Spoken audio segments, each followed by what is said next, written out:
saudara semua, kembali lagi di podcast Ngobrol-Ngobrol Santai.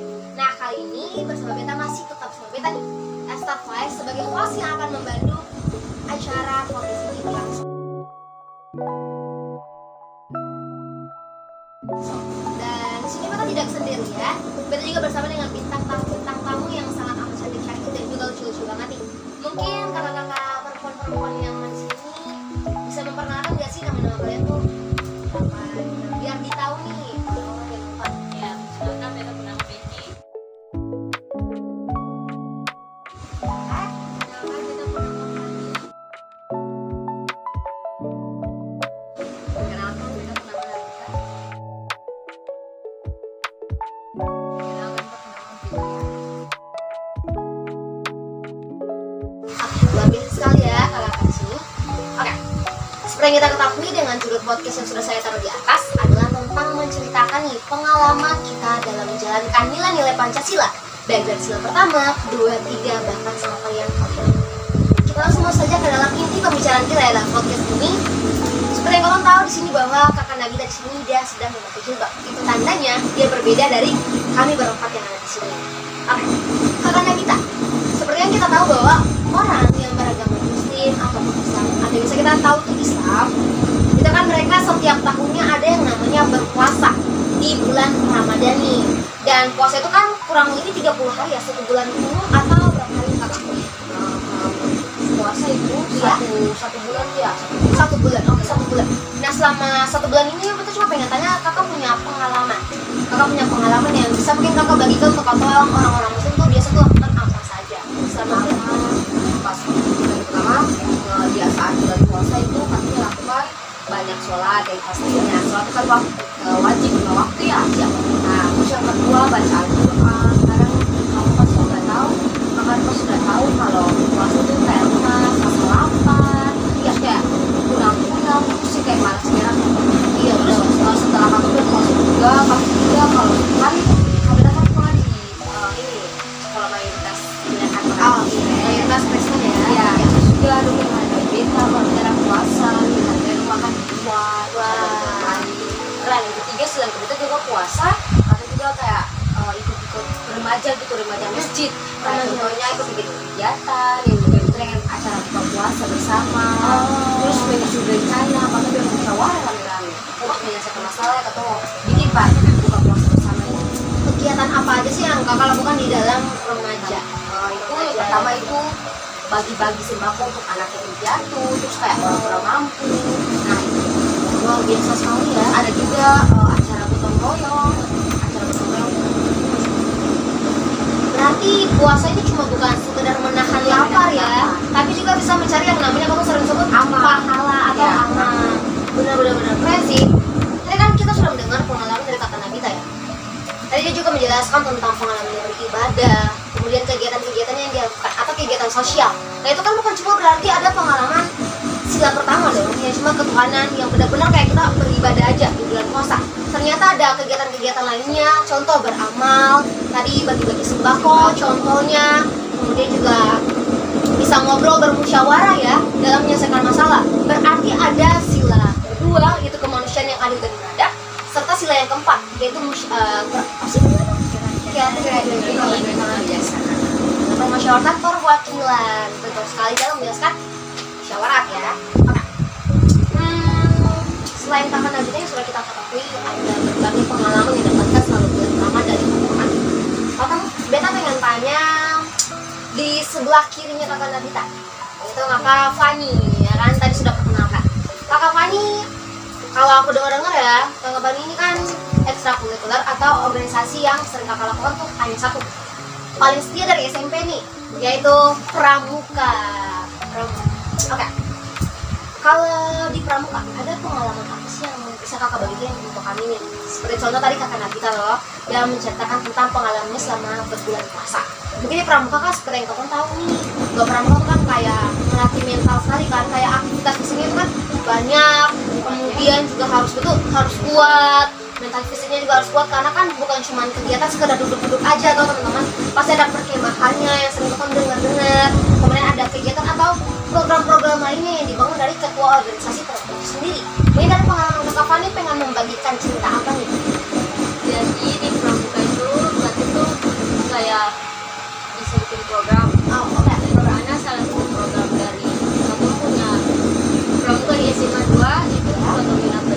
Lotomena Peduli. Apa sih itu Lotomena Peduli enggak? Lotomena Peduli itu kayak misalnya kamu kayak membeli roti atau makan makanan ringan lah Oke. untuk orang-orang yang di sekitar jalan. Bukan orang yang susah juga sih, cuma kayak Orang-orang berbagi saja. Iya, berbagi sekedar ingin berbagi gitu ya, inisiatif betul. Wow. Terus di Pramuka juga dikenal dengan yang namanya kema. Oke, kema betul. Kema. Jadi Ini kegiatannya yang asing sama Pramuka kalau kata. Ya. pasti di kema tuh ada yang namanya menjelajah. Wow. Di dalam hutan atau Ini gila itu keren banget sih. Itu keren sih menjadi jadi untuk kalau mungkin bisa dibilang lapang ya kalau Iya sih betul. Otomatis menjelajah hutan, cari Saya jalan-jalan pasti saya tahu jalannya. Iya. Oh iya betul. Jalan Sesat. Iya betul. Jadi biasanya kalau misalnya penjelajah itu biasa kampungnya tuh kayak taruh kelompok gitu. petunjuk Oh, petunjuk kayak tanda-tanda di Pramuka. Oh, tanda-tanda. Jadi di situ satu paling butuh sekali kerjasama. Betul. Antar kelompok. Oh, berarti ini antar kelompok ya. Oke, luar biasa luar biasa. Langsung pengen jadi bos pramuka deh. Enggak luar biasa nih.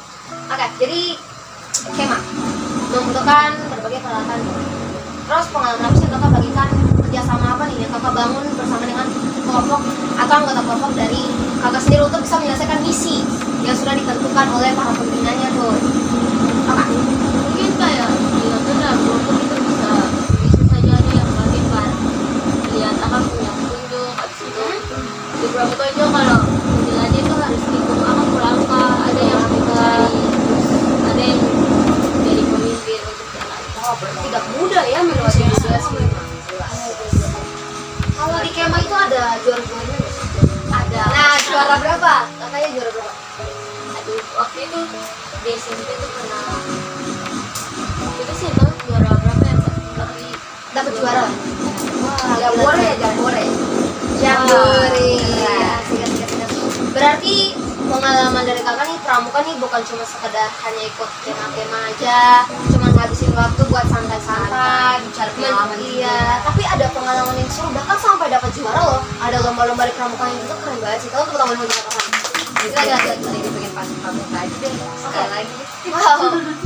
Berarti kalau yang tadi kita kulik ya dari ceritanya kakak Fani nih, sila-sila yang atau nilai-nilai Pancasila yang dia lakukan tuh ada banyak. Tadi juga hampir sama juga dengan kakak Nabita, ada kemanusiaan tuh, bagi-bagi sembako, bagi kalau tadi kan kakak Nabita kan untuk anak-anak yatim piatu, sama kalau kakak Fani untuk semua orang yang memang mereka ingin bagikan aja sih, yang lagi kerja ke atau lagi lewat, pengen mereka bagikan aja. Memang luar biasa, nilai kemanusiaannya tuh ada banget. Dan selain kemanusiaan ada juga yang tadi tuh mereka bekerja sama, ya kan? Itu artinya ada sila ketiga, persatuan Indonesia, bergotong royong. Mereka bergotong royong. Kemudian sila keempat juga bermusyawarah dalam mencapai mufakat. Karena kan ada misi nih yang harus kalian selesaikan dalam berkemah. Bahkan sampai juara loh. Berarti musyawarahnya keren banget, gotong royongnya mantep sampai bisa juara. Ya gila, keren. Kerjasamanya juga keren. Iya, kerjasamanya keren sih. Mantap. Oke, di samping kanannya kakak Nabita juga tuh yang bertanya sebelum ketemu terakhir membahas di kakak Mendy ya. Ini kakak yang seru banget nih. Kakak Brilya. Kalau kakak Brilya nih, kalau dari informasi yang aku dengar ya, beliau ini adalah orang yang bisa dibilang Aktif dalam kegiatan sosial. Mungkin kakak pengen bagikan apa sih di mungkin di lingkungan masyarakat, apa yang kakak lakukan bersama dengan masyarakat, berbaur apa sih kegiatan program-program yang kalian jalankan apa sih kakak? Jadi di itu ada buat suatu program ya. Program itu apa namanya Sabari. Apa tadi? Sabari keren. Tapi yang artinya Sabtu bersih lingkungan. Wih, berarti setiap Sabtu? Oh berarti kakak tinggal di mana? Di Kudamati Jemati. Oh berarti kuda mati bersih barang setiap Sabtu. Tapi udah gak lihat sapel loh di jalan-jalan. Iya. Itu kan setiap Sabtu tuh. Iya, Setiap hari kan kau tuh saya tahu masyarakat lain lewat iya. kah? Atau kita udah lewat di jembatan, kita buang sampah. Buang sampah ya. Oh, ya. Manusia nih yang Iya, manusia. Saya Jadi- tahu. Oke, Apa nama tuh Sabari. Sabar ini. Singkatan. Oke. Oh boleh. Lalu jemaat nih yang bangun Sabling kerja orang-orang muda untuk sama kerjasama. Oh iya, aja ya remaja. Beta pikir bahwa dengan masyarakat lainnya juga yang ikut membantu. Ternyata ini betul-betul untuk remaja aja. Wow. Boleh buat semuanya. Oh, bisa. Juga membangun ini untuk melatih anak-anak remaja untuk saling menolong satu dengan lain. Oh, nice. Gotong royong. Berarti itu semua anak-anak, baik dari kecil sampai besar. Gak juga dari mulai remaja ke kelas 6 apa kasih. Pokoknya intinya anak-anak yang ikut bertahun. Pokoknya anak-anak muda lah ya. Anak-anak muda. Bahkan sampai dewasa juga ada. Wow, oke. Lalu kegiatan cuma sekedar bersih-bersih. Bersih-bersih apa sih yang kalian lakukan?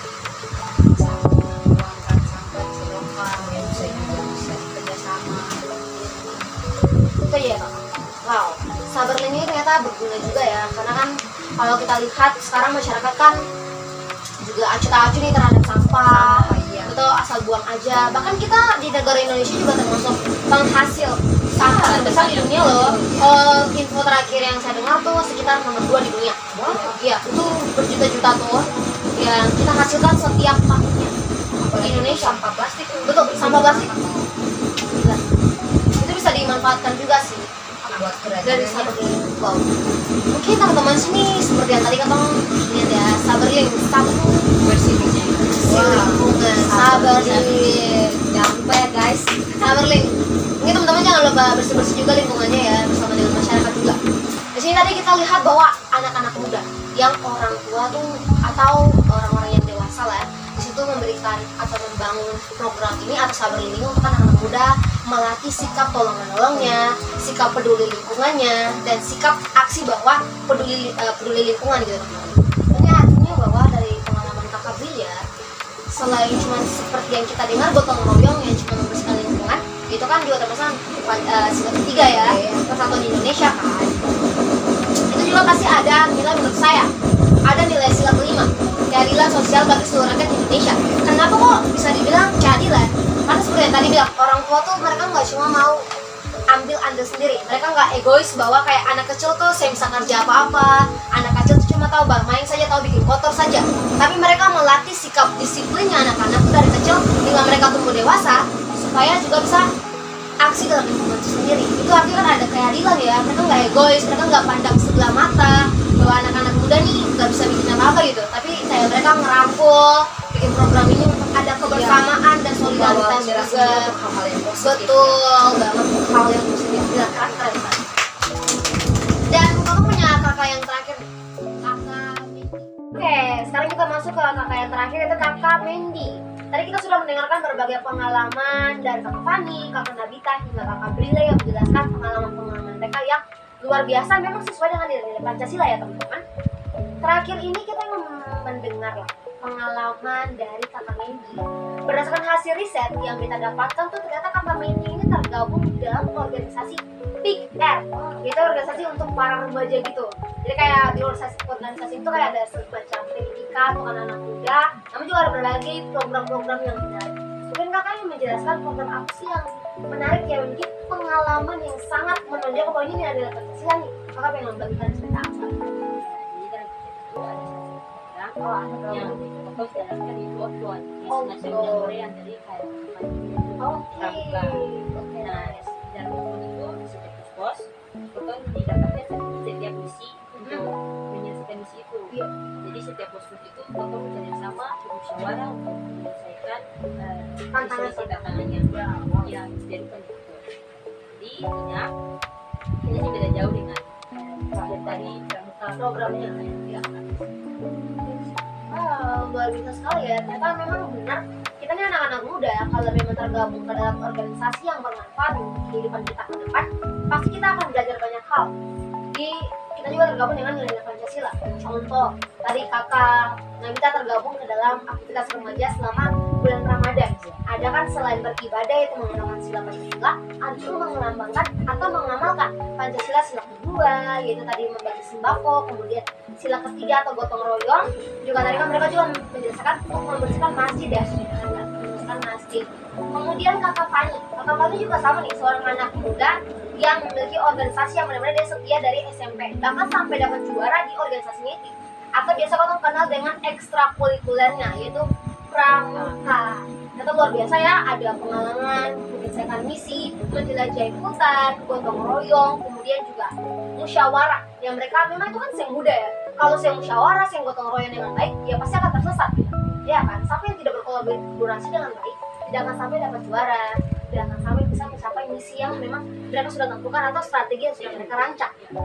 Sedangkan kakak Prilly tadi, program di masyarakat yang para orang-orang tua buat juga atau pembina-pembina pengasuh dan pendeta bahkan pelayan-pelayan lah di sekitar lingkungan kuda mati itu ada Saberling atau sapu bersih lingkungan. Ini kok juga bermanfaat ya bagi anak-anak muda yang belajar peduli lingkungan, kemudian juga mengasihi sesama, saling tolong menolong dalam membersihkan gitu kan.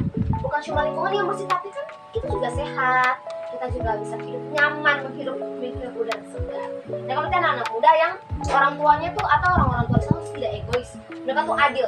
Selain ingin mereka juga belajar tentang kebersihan, mereka juga yang mengajarkan kepada anak-anak mereka bahwa ternyata membersihkan itu juga bisa dilakukan oleh anak-anak. Jadi kayak selain menunjukkan pengalaman di mengamalkan Pancasila sila kemudian juga ada sila kelima itu keadilan. Kan bukan cuma orang tua aja nih, orang tua kan gak mandang sebelah mata ya bahwa anak-anak tuh lu bisa kerja, lu bisa kerja bakti, lu cuma bisa tanpa bikin kotor. Cuman tidak, itu pemikiran yang salah dan dimusnahkan oleh lingkungan kakak ini yang luar biasa. Dan yang terakhir tadi kakak Mendy yang menjelaskan luar biasa tentang kegiatan Big R atau remajanya, tentang outbound yang hampir-hampir mirip dengan Fani, kakak Fani ya. Itu kan juga luar biasa ya kalau tidak ada kolaborasi, tidak ada musyawarah, tidak ada strategi dalam menyelesaikan tantangan-tantangan di setiap pos itu kan juga kayak bakal capek. Ini kan biasanya gimana ya? Bisa ada strategi yang bisa ketemu capai lah, bisa ada tujuan gitu. Tapi kalau sudah diatur, ada tujuan, ada hasilnya ketika selesai kok bahagia, senang, kok bisa ya berkontribusi bersama-sama. Itu kan luar biasa. Dari sila pertama, sila kelima kan juga memiliki nilai-nilai yang luar biasa. Tepuk tangan dulu lah. Oke, mungkin podcast kita ya semoga lah ya memberikan manfaat yang baik untuk para penonton yang menonton di acara podcast kita kali ini tentang pengalaman yang mengenalkan nilai-nilai Pancasila. Semoga kita sebagai anak-anak Indonesia bisa menunjukkan bahwa diri kita yang seorang muda ini bisa menjadi generasi emas bagi bangsa Indonesia dengan mengamalkan nilai-nilai Pancasila di berbagai program dan acara kita. Oke, terima kasih untuk kakak Mendy, kakak Fani, kakak Nabita dan Julia. Semoga senantiasa selalu sehat ya untuk kedepannya dan program-programnya juga bisa lebih memotivasi bagi kita semua dalam menjalankan kehidupan kita sebagai anak muda nih. Terima kasih banyak atas pengalamannya. Selamat siang.